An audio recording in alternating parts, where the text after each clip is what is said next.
Okay. So I want to welcome everybody to the Spiritual Mentoring Group. Today is, what is it? I was going to say October. It's not October. It's June. It is June 18th, 2017. It's so good to see you all here. I'm so glad that you're joining me. Unfortunately, last week there was a problem with the recording and it only recorded a part of the class, and I ended up with having a very difficult week, so it didn't get uploaded. But I will, when I work on this one tomorrow, I will also work on seeing if I can get together the whatever did get recorded, and I'll also post the notes so that you can download them. And what was it? Oh, I wanted to share with you. I set up something on my website starting in July. When you renew your membership for the month of July, you're going to get access to a membership page on my website, which will allow you just go to the page, you click on the page, and then you'll have the option of viewing all of the spiritual mentoring group videos that we've done. All of them will be available on that page. I'll have them in order with the newest on top. So if you want to watch last week's again, that's fine. Or if you want to go back and watch several weeks, you can do that. I'm also going to be doing it with the Navigating Judaism course, but that's going to be probably another couple of weeks, because my conversion classes will be beginning this week. And so that's like my priority, what I'm working on right now.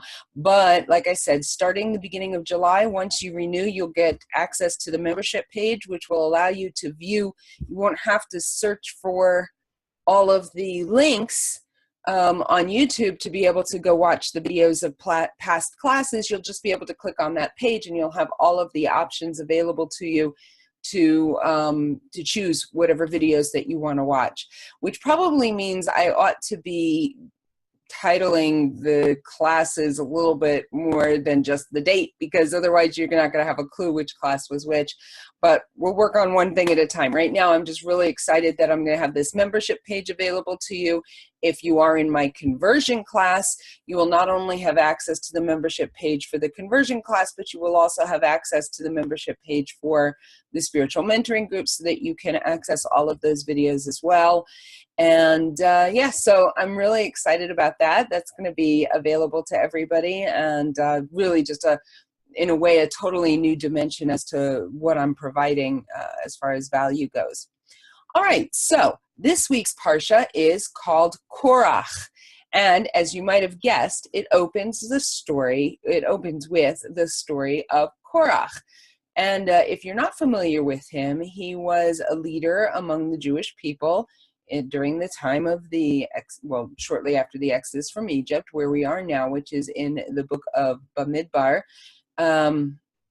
And Korach had gathered a group of 250 other people, men specifically, so it might have been, up to 1,000 people if it included women and children. But he had gathered a group of 250 men who were complaining that Moses had taken power over the people basically on his own. He was implying that not that God had chosen Moses, but that he had somehow decided it had made himself the leader over the people on his own. And so he was challenging Moses' authority. Now, if you remember from a couple of weeks ago, it said in the Parsha that the people were looking for something to complain about, right? And unfortunately, that seems to be kind of this repeating theme among the children of Israel. And we are no different today. It's like nothing has changed. In thousands of years, nothing has changed. And I've talked many times before about the difference between knowledge and belief. I'm not, some of you may be more familiar with that than others, but I think it bears repeating. Right? We tend to think, at least in English, that the word knowledge, right, I know something, is much more powerful force than the idea of belief. And it's reflected in the way that we use the two words, right? Think about it. If someone were to ask me, what time does Shabbat begin? And I say, I know it begins at 7 o'clock. That sounds much more definite than if I say, I believe it starts at 7 o'clock, right? We understand the concept of knowledge to be surety, whereas we understand the word believe to be an unsure idea, right? I think in this case, but it might not be correct. It leaves room for doubt, all right?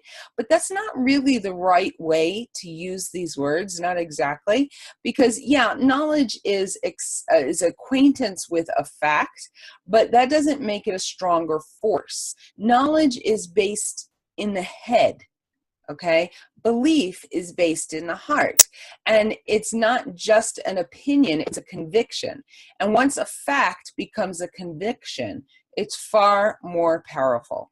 Think about it. There are many things that you know to be true, and that yet they don't affect your behavior, right? I mean, think about it. There are a lot of people who know, they know that smoking is not good for them, but they smoke anyway, right? It doesn't matter. Even though they know it's not good for them, it doesn't affect their behavior. We could say the same thing about people who do really any destructive behaviors whatsoever, whether you're talking about excessive drinking or excessive eating or gambling, or we could make a whole list of things, right?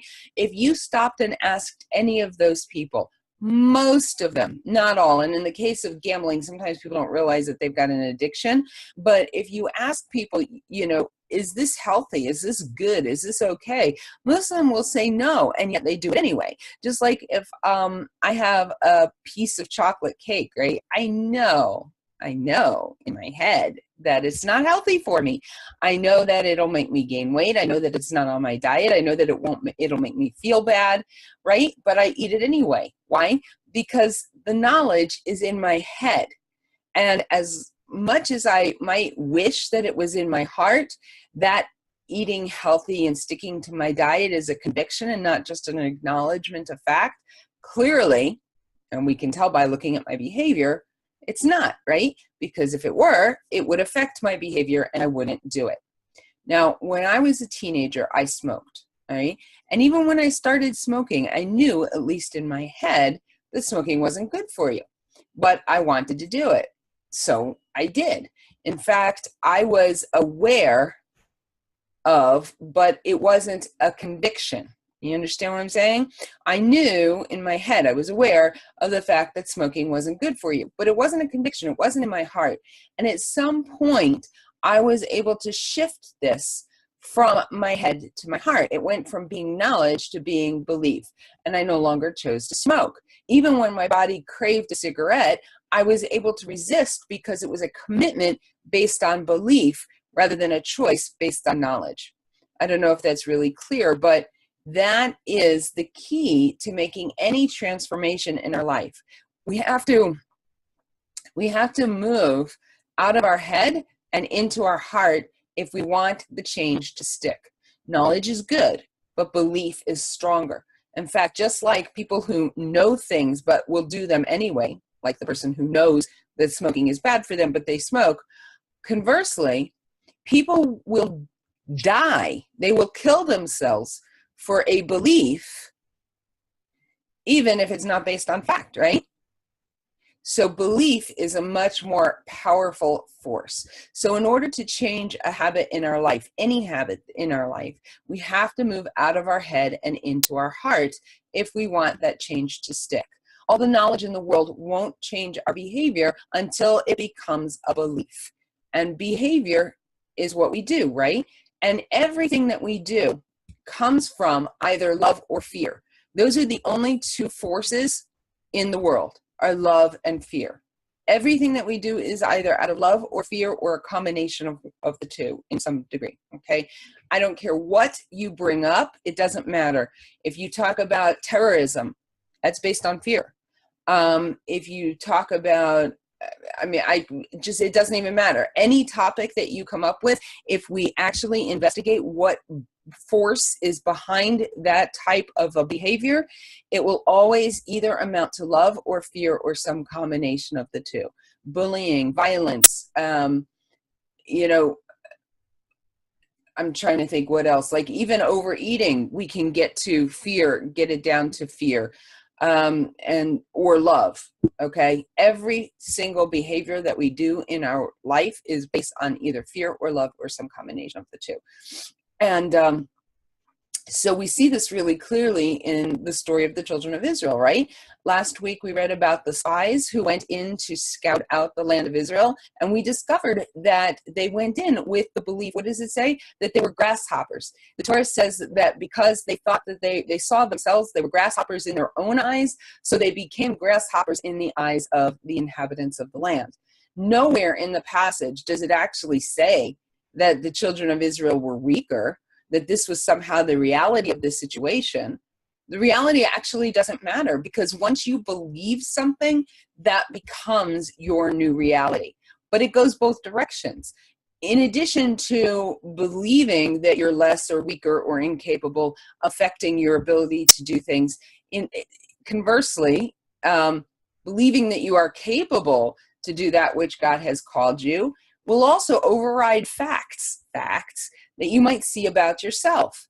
How many people think about all the stories you've probably read about people who have overcome tremendous challenges to become incredibly successful in some area of their life because they believed they could, even if the facts testified otherwise? I'm thinking about stories like I saw a story about a double amputee, a girl who had both of her legs amputated, and yet she went on to run a marathon. Now, if you ask somebody, can a person with no legs run a marathon? I mean, the answer is no, right? It's not possible. But she believed it was possible. She was fitted for these special running prosthetics. She learned how to do them. She worked very hard, and she ended up running a marathon. All right. We also have stories about people with like no secondary education who go on to found billion-dollar companies. And we could go on and on. How many inspirational stories have we read of people who basically their belief was stronger than any of the facts, and they were able to overcome those facts and be able to become quite successful, right? So remember last week and the week before, I think I spoke about the verse in Proverbs that says, as a man thinks in his heart, so he is, right? So it should sound familiar to you. And I really think this is a repeating theme that we see throughout the Torah. This idea that our perception of who we are and what our capabilities are completely affect the reality that we experience. Right? So now we come to Parshat Korach. The children of Israel have been in the desert for some amount of time. It's more than a year. It's not 40 years. We're not told exactly how much after a year, but they've been in the desert for at least a year. And they're still convinced, even after all this time, that Moses brought them to the desert so that they could die. So they're still convinced that Moses brought them into the desert so that they would die. And their belief clouded out the fact that they saw miracle after miracle after miracle performed by God. Why? Because they didn't want to see it. They allowed their fear, which is rooted in the heart, to guide them and basically cloud out any of the facts that they might see. Remember, knowledge doesn't affect behavior. Belief affects behavior. Now, there are things that we know that we also believe, and there are things that we turn into a belief. All right, and related to that is this idea of a choice or a commitment, right? When you marry somebody, in theory, you make a commitment to stay married to that person, right? And the only reason that it would stop is because you shifted from your heart to your head.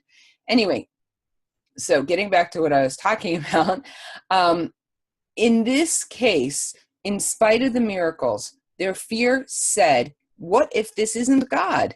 What if this is just this man, Moses? And what if he's not really a good leader? I mean, after all, he's no different from the rest of us, right? Why can't he lead? Why can't one of us lead the nation? Which is what Korach was saying.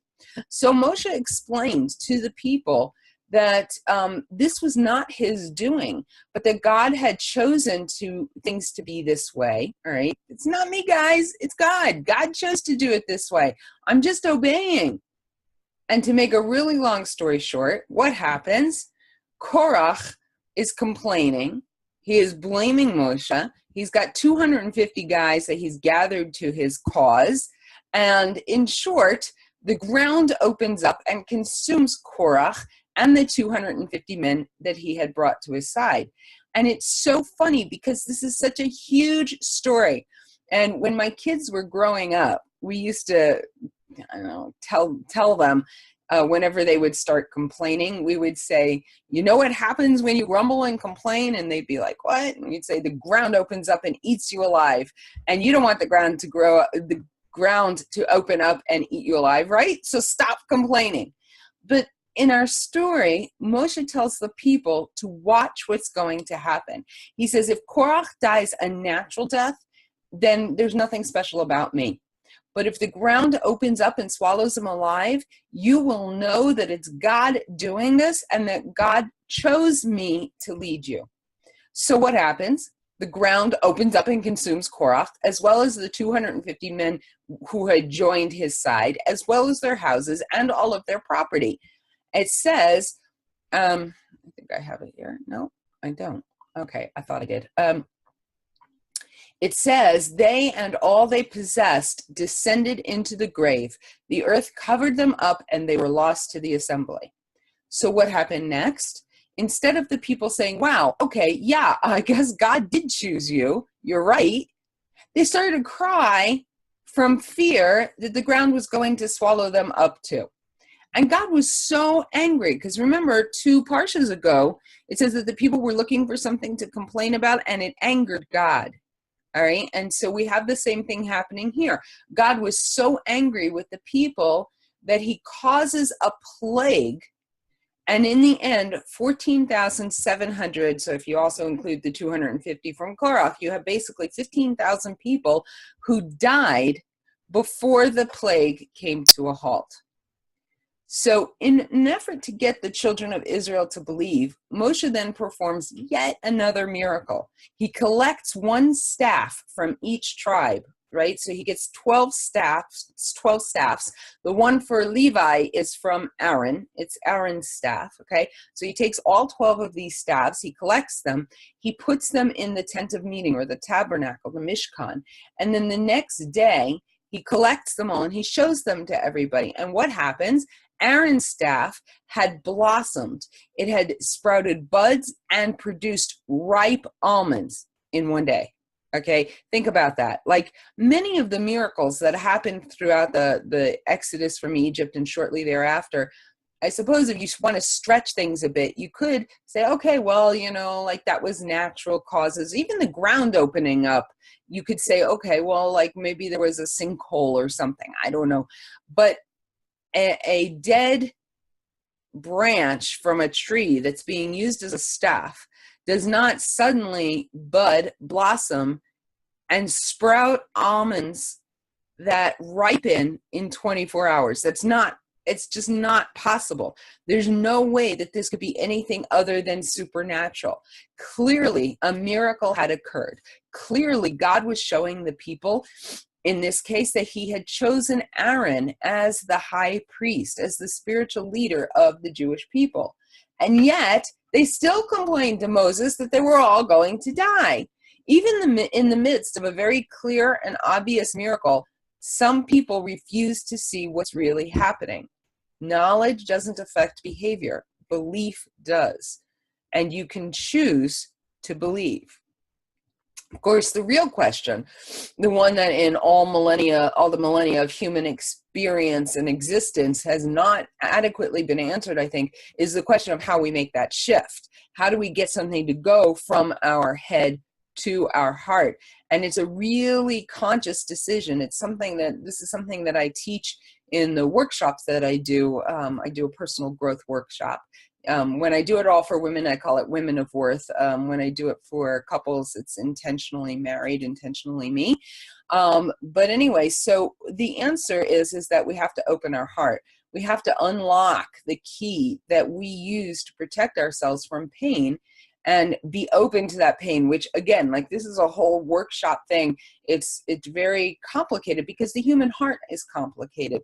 What happens is when we're children, we all experience something that causes us pain. And so then we decide we're going to lock up our hearts forever, right? And we put this, we put armor around our heart to try to protect us from being hurt, and we put on this nice big deadbolt lock. The problem is that the same valve in our heart that allows pain is also the one that allows love and joy. And so when we lock up our heart, we have to live inside our head, because once we lock up that heart, there's no accessing it. And when you live in your head, then you're living in knowledge, but not in belief. So what we have to do is we have to allow ourselves, we have to be willing to risk being hurt, to risk feeling pain in order to experience that belief, in order to experience that love and that connection. And I'm not going to go into any more deeper detail, but it's something that we have to keep in mind, that same valve controls both.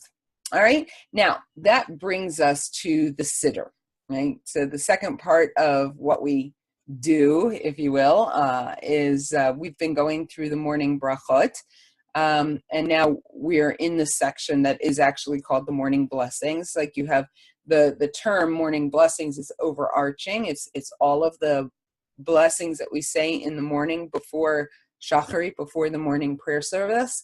But then as part of that, there's a list of several brachot that we say. And we did the ones that, because last week we talked about who has made me according to his will. That was the last one that we did. Now, remember, those of you who were with me last week, I challenged you to say this blessing every morning, right? The blessing says, "Blessed are you, Hashem, our God, King of the universe, who has made me according to your will." And we talked about this idea that we are made exactly the way that we are supposed to be, even with all of our flaws, that those aren't actually defects. They are gifts, if you will, that enable us to be the people we need to be or need to develop into in order to fulfill the purpose for which we were created on this earth. But many of us, we look at our flaws and we are upset by them. We wish that we didn't have them, and we don't realize, we don't stop and think about the fact that, that we have those challenges as gifts so that we can accomplish what we were created in this world to accomplish. So the challenge that I gave you was to, not even to necessarily do all of the morning brachot, but after you do Moda Ani, to stop and say, "Blessed are you, O Lord, our God, King of the universe, who has made me according to your will," or who has created me the way that I'm supposed to be created, and to stop and take just that 2 seconds to acknowledge that we are made the way we're supposed to be, with all of our flaws and all of our faults, and to learn to embrace them as gifts that we have been given in order to be able to accomplish what we need to in the world. So, did any of you make an attempt to do that this week? Jan, Farah, we don't have, last week we had like 7, 8 people. I have Rivka, I have Virginia. You can unmute yourself. I have you all currently muted because sometimes there's background noise and it's very distracting. But if you want to share, if you actually did make an effort to say that, feel free to unmute and comment. Anybody? Okay, so we'll go ahead and move on then. The next bracha, so wait a minute, before we move on to the next bracha, I want to challenge you. I think, hopefully, I have to go back over the recording from last week. I think that the second part, this part with the brachot, I think I did record. I'm not 100% sure though, but I will, like I said, I will post a link for the notes, even if the recording, even if it's not enough. I will post the link for the notes. And my challenge to you is to start saying this bracha, not the one that I'm showing right now on the screen, but the one that we did last week. Blessed are you, Lord, our God, King of the universe, who has made me according to your will. And to try to remember to say that after you thank God for waking you up and restoring your soul to you, saying the Moda Ani, that you should just stop and say, thank you for making me the way I'm supposed to be. And I'm going to embrace it. I'm going to embrace my big nose, my whatever other flaws I have. I'm going to embrace that as part of what you gave me to make me who I am, so that I can accomplish what I need to accomplish in this world, because clearly you created me, you gave me life, you gave me another day, which means that you believe that the world needs me in it this day, and I have a job to do. And the things about me, even the ones that I don't like, had to be part of who I am in order for me to do that job. And so I'm going to thank you for them. Of course, that doesn't mean that I'm going to use it as an excuse not to work on myself. We still should be striving to improve ourselves and to, especially like we talked about, not speaking Lashon Hara and different things like that. I mean, obviously, we don't use those flaws as an excuse, but to embrace that we were created exactly the way that we're supposed to be created in order to do the job that that we need to do in the world. Okay, so I'm going to reissue this challenge to you to try to remember to say every day, "Blessed are you, O Lord, our God, King of the universe, who has made me according to your will." All right, and everything that that entails. So the next prayer, which is the one I do have here, is Baruch Atah Adonai Eloheinu Melech Haolam Pokeach Ivrim. Pokeach Ivrim, which means, blessed are you, O Lord our God, King of the universe, or Hashem our God, King of the universe, who gives sight to the blind. Now, just as with the previous blessings, this blessing can be understood on a couple of different levels, all right? The first level is purely related to how we are when we sleep. When we're asleep, our eyes do not function, all right? People who sleep with their eyes open, and it does happen, many people, they might open their eyes momentarily during certain cycles in the sleep, but there are people who actually sleep with their eyes open. It's very rare because it causes all sorts of problems, because our eyes need to close in order for them not to dry out and they're not to be damaged to our retina and other parts of the eye. But even somebody who sleeps with their eyes open, the eyes disconnect while you're asleep. They turn off. They don't work. So, like, I mean, sometimes if there's too much light in the room, when you close your eyes, you can actually see it through your eyelids. But once you fall asleep, you don't see it anymore. You do not see while you're sleeping. So in a way, we're kind of blind while we're asleep. So when we wake up, our sight is turned back on, which is kind of imitating this idea of a blind person regaining their sight. But then there's this other dimension of the concept of sight. I remember sometime last year, I created a poster that I put on Facebook that said, vision has nothing to do with what you see, all right? And certainly not physically, because there are several different concepts that are associated with non-physical sight, right? We have the idea of intuition or insight. There are certain people that just seem capable of understanding things about situations or other people, and which is not apparent physically, right? There's some people that seem to just have a level of discernment, a level of understanding and insight into what's going on a completely different level. And we might call these people insightful or perceptive or discerning.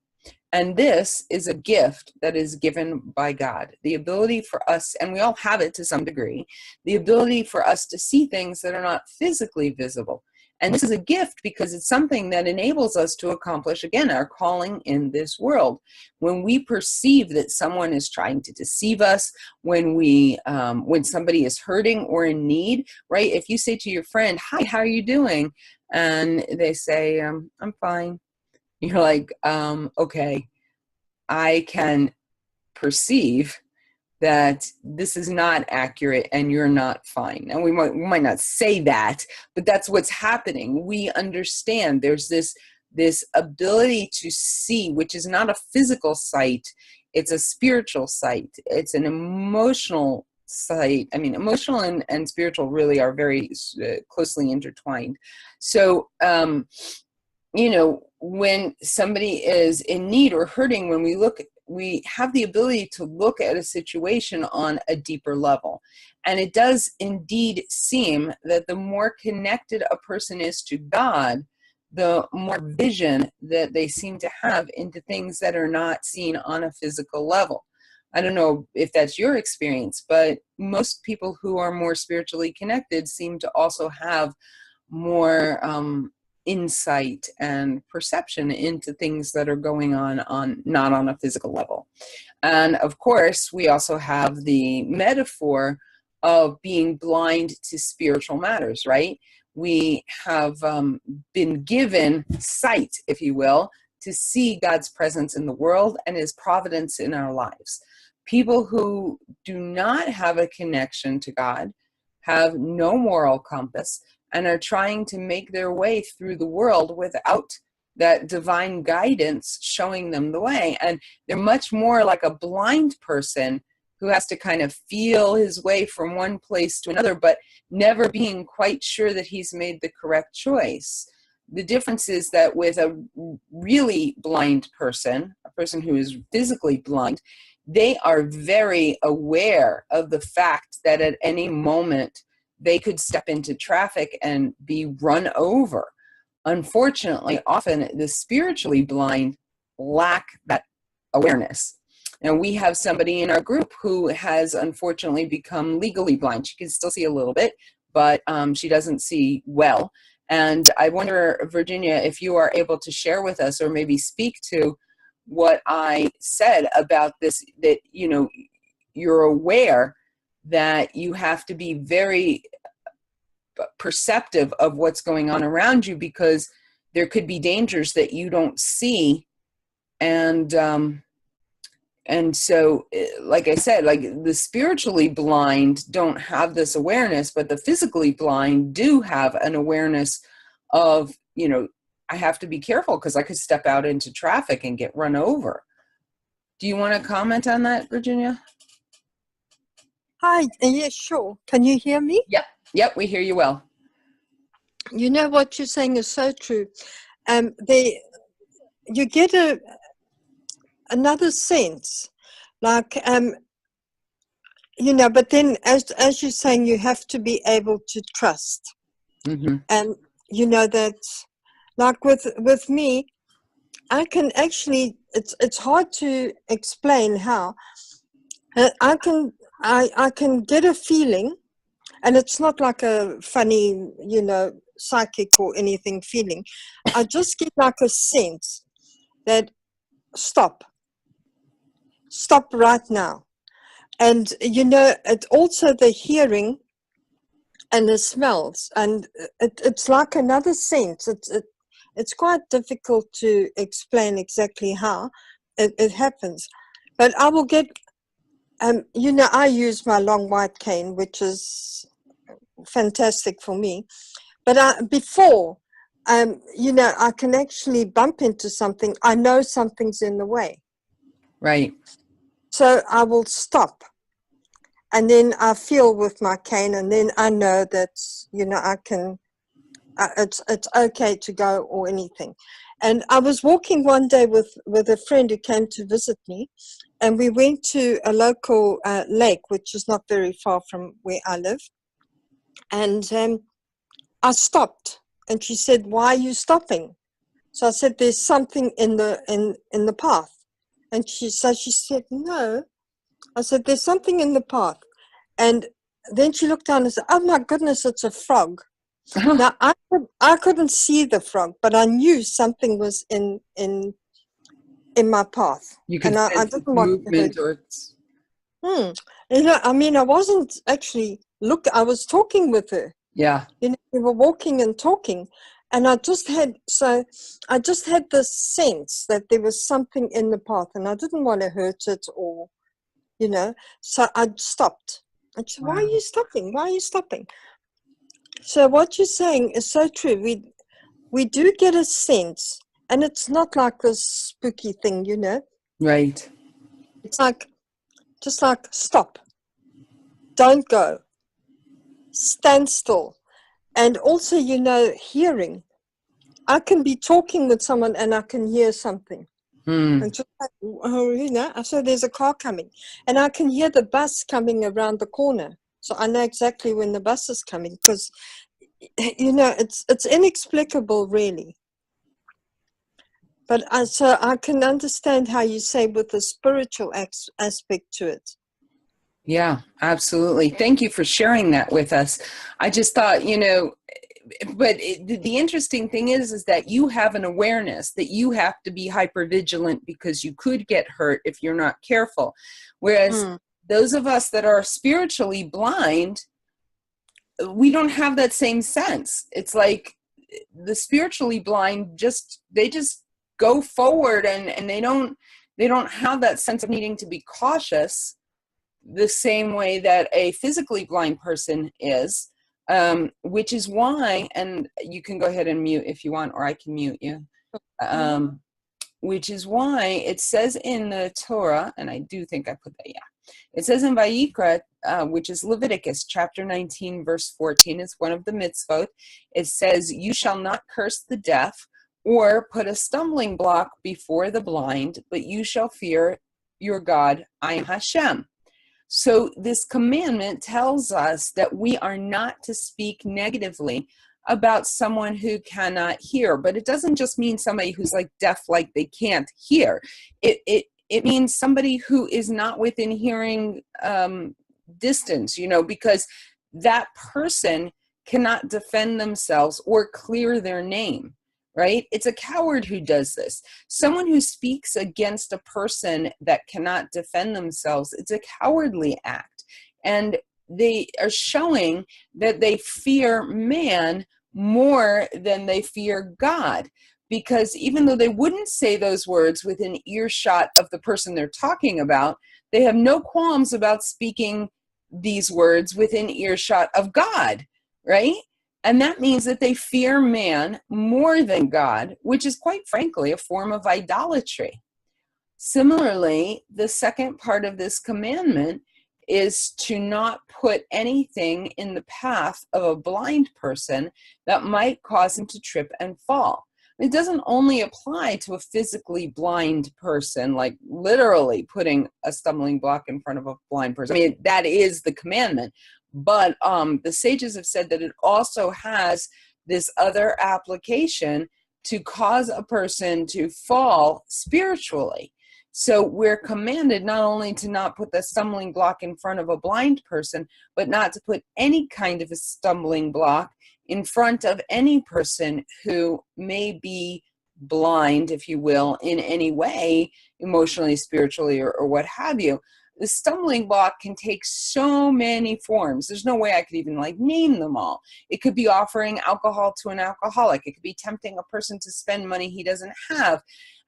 It could be dressing provocatively and then, being around somebody who perhaps is weak in that area.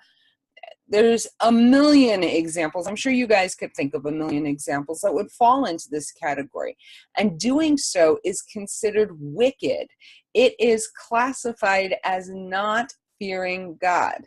So when we wake up in the morning, we not only thank God for restoring our physical sight, which may not be the case, obviously, for somebody who is physically blind, but we can all thank God for giving us the spiritual sight, for enabling us to understand, even in our very limited capacity, God's greatness, His mercy, and His involvement in the world and in our lives. So when I thank God for waking me up in the morning, I can stop and say, not only thank you for waking me up and for restoring my soul to me and giving me another opportunity to serve you today, but thank you so much for giving me the ability to know that it is you who's in charge, that you have given me these things, that there's somebody to be grateful to for these things. It's really funny. I hear all of these personal growth gurus out there, and many of them are spiritual people, whether they're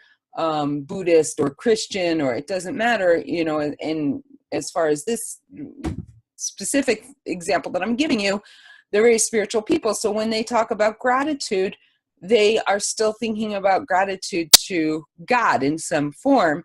Whereas, I just have to wonder, those personal growth teachers who don't have a belief in God, but everybody agrees that you need to be grateful, that having gratitude brings more goodness into your life.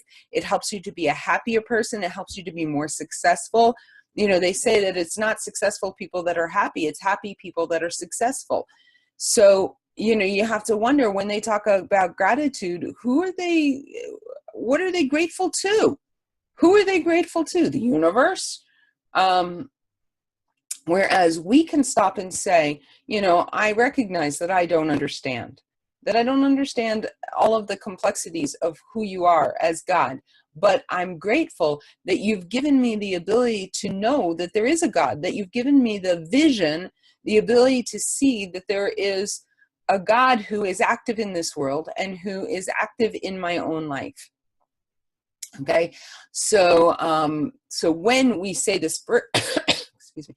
So when we say this prayer in the morning, we can stop and try to focus on the fact that we're not only grateful that we can see that our body has been restored and is functioning now that we're awake, but that we have this spiritual connection with God that not everybody has. And really, they are much poorer for not having that vision. So we can thank God for that. Okay, the next morning bracha says, Baruch atah Hashem Elokeinu melech haolam malbish arumim, which is, blessed are you, Hashem, our God, King of the universe, who clothes the naked. Of course, as with all of the blessings, there's the physical, literal aspect of it, and then there's also the metaphorical. So, obviously, we can thank God that we have clothing to put on when we get dressed in the morning, but it also harkens back to the first occasion of any person being clothed, which was Adam and Eve in the Garden of Eden, right? Now, if you remember, until Adam and Eve ate from the tree of the knowledge of good and evil, they were actually unaware of their nakedness, right? They weren't vulnerable. They were protected by God, and they kind of lived in this bubble, if you will. Once they ate from the tree, they became aware of the concept of nakedness, and they experienced the fear of being vulnerable. So the sages teach us that the story of God providing clothes to Adam and Eve is, such as they were, teaches us that we are to follow God's example and make sure, for example, that the poor have clothing. And if you are familiar with the Jewish community at all, the Orthodox Jewish community, we have something that's called a gemach. I'm not sure the exact translation of the word gemach, and there are different types of gemachs, but one that is very, very common is a clothing gemach, and it's kind of like a thrift store. But like, for example, in Israel, there are gemachs all over the country, and they make clothes available extremely cheaply. The one that we have here is 5 shekels an item. Now, I think bigger items like coats and maybe dresses are 10 shekel, but 5 shekel is $1.25. All right. So imagine you could go into a clothing store. Okay, it's secondhand, but everything is $1.25. And in fact, the clothing gemach in the town that I lived in previously, on Rosh Chodesh, which is the beginning of the month, everything was 1 shekel, which is 25 cents. So basically, they're making these clothes available pretty close to free. And I would guess that if somebody had literally no money, they would probably give them clothes for free. But this is like a huge, huge thing in the Jewish community. We have these gemachs. I mean, in Israel, it's just hugely abundant. But in most Orthodox communities, you'll find them. Not only is there the gemach, the thrift store, but we have diaper gemachs. What's a diaper gemach? Somebody keeps a supply of baby diapers in all different sizes, and people in the community know, especially like on Shabbat, if they run into an emergency and they can't go out to the store, they can go over to the person's house who has the diaper gemach and they can get a diaper. And different gemachs work differently. In this case, they probably would need to replace it, or it's possible that the person who runs the gemach may just, as part of their charity, pay for the diapers and never charge a person. And there are chair gemachs, chair and table gemachs, for if you're having a simcha, a special celebration like a brit milah or a wedding, an engagement, whatever. There are challah gemachs. There are communities where everybody knows that there's a particular person who keeps a supply of challahs, either frozen or whatever, so that if it's Shabbat and suddenly something went wrong and you don't have challah, you can go and knock on their door and you can get a challah from them. It's crazy, like all the stuff that they do. But the clothing gemach is the most prolific thing that you will see of these gemachs in the Jewish community. And the idea is that clothing, we have an obligation to, just as Hashem clothed Adam and Eve, we have an obligation to clothe our fellow man, to clothe those who cannot provide clothing for themselves. Okay, but on the metaphorical level, right, we are obligated to provide a level of protection to those who are vulnerable, right, who are emotionally or spiritually naked, all right, because that nakedness is not just about physical nakedness. It's also this idea that that a person is vulnerable. So when my husband and I do marriage seminars, we talk about the fact that a couple should be able to be naked together. And we're not talking about physically getting undressed. We're talking about the ability to be raw and open, and to know that when you are open, you're not going to be attacked. You're not going to be, you can be vulnerable and not have to worry about being attacked. And if that doesn't exist in a marriage, then the marriage is really doomed, because a couple has to be able to do that with each other. They have to be able to be intimate on that level that is not just physical, but is emotional and spiritual. And if you can't be vulnerable with your partner, then you cannot have a good relationship. You can't have a good marriage. So it's interesting that even though man is the only creature on earth who experiences nakedness, right? Because if you think about it, all of the other creatures, all of the other animals, whatever, they are clothed, so to speak. Whatever fur they have, whatever scales or whatever they have is enough to protect them from the elements to some degree. Right before winter, my chickens start molting. They lose their summer feathers, and they grow winter feathers and down. They get much fluffier to keep them warm in the winter. So human beings are the only animals that have to put on an additional layer in order to protect ourselves. And all the other animals are covered as they are, and they don't require that additional covering. It's interesting because even among human beings who live in places where the climate doesn't require human beings to put on extra layers, like I guess equatorial Africa or places like that, the humans don't need extra layers in order to protect themselves from the elements, and yet they still naturally cover at least certain parts of their body. Now, granted, it varies from culture to culture, and many cultures probably would not be considered modest certainly by Jewish standards, but yet they still have this kind of inherent concept of modesty to some degree. Every person on earth covers at least some part of their body. There is no people group on earth, even in deepest, darkest Africa, that runs around completely naked. They all cover at least some part of their body. And, it indicates that God has given us kind of this innate sense of modesty that to some degree.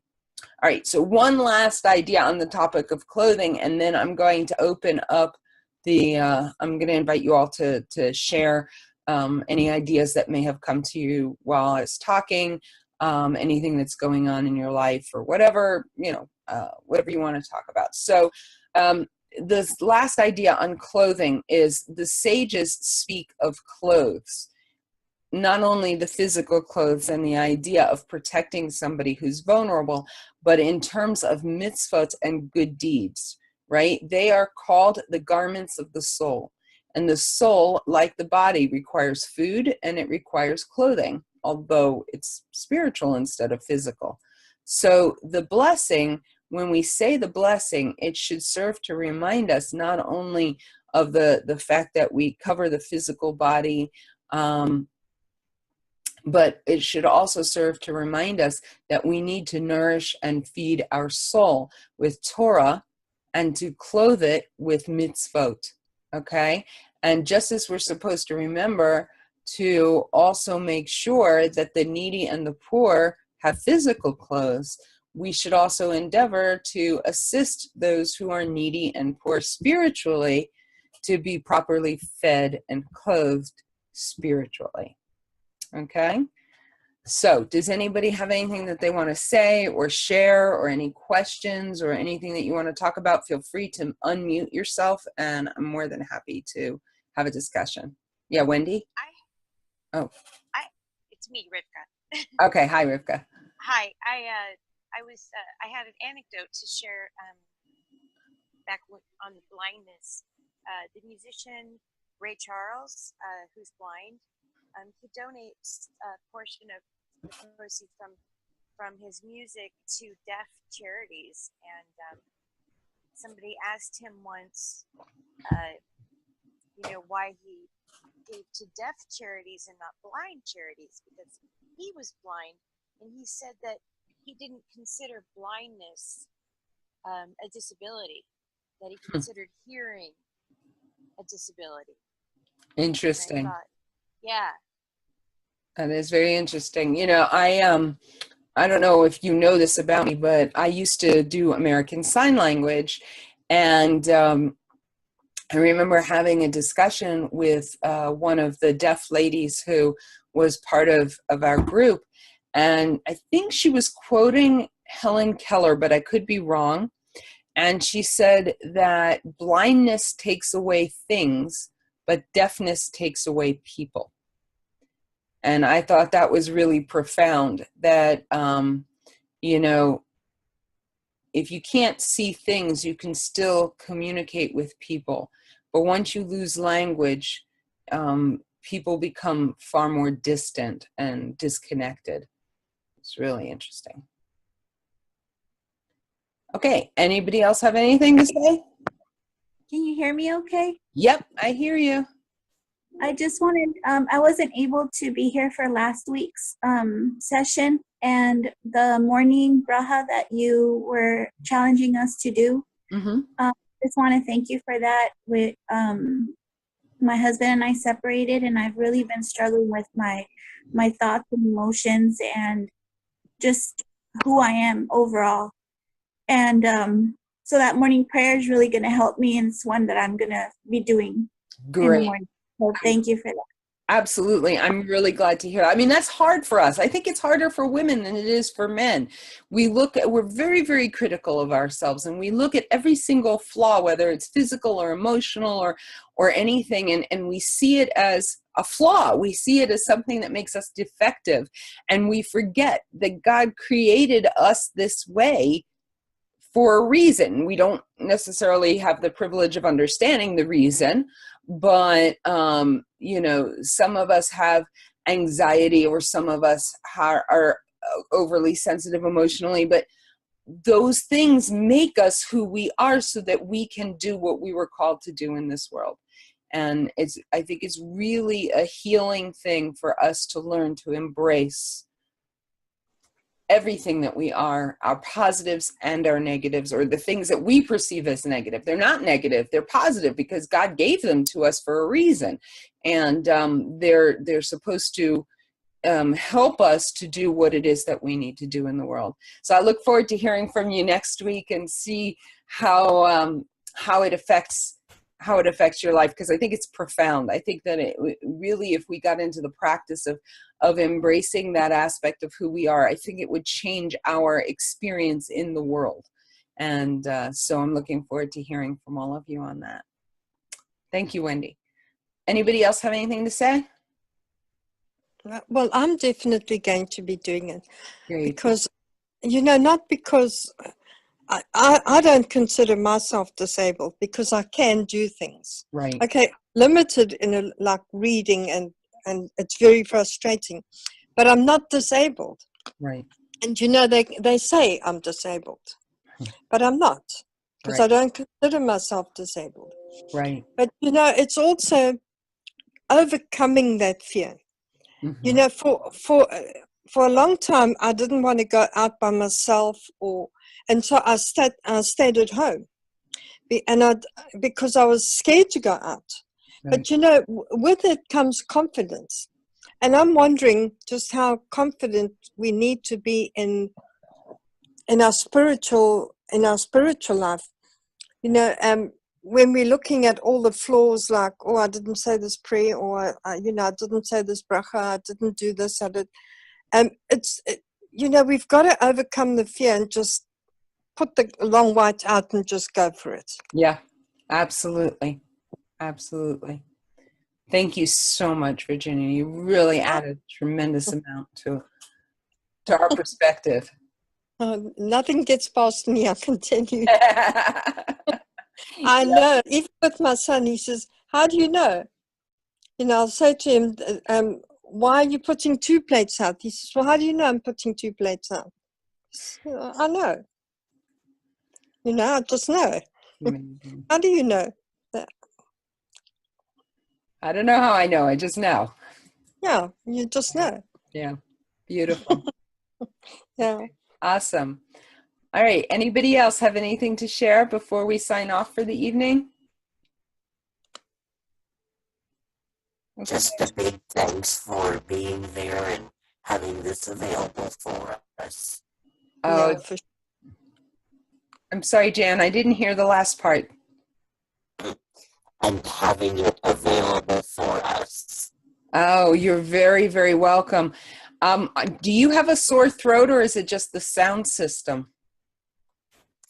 Must just be the sound system. Okay.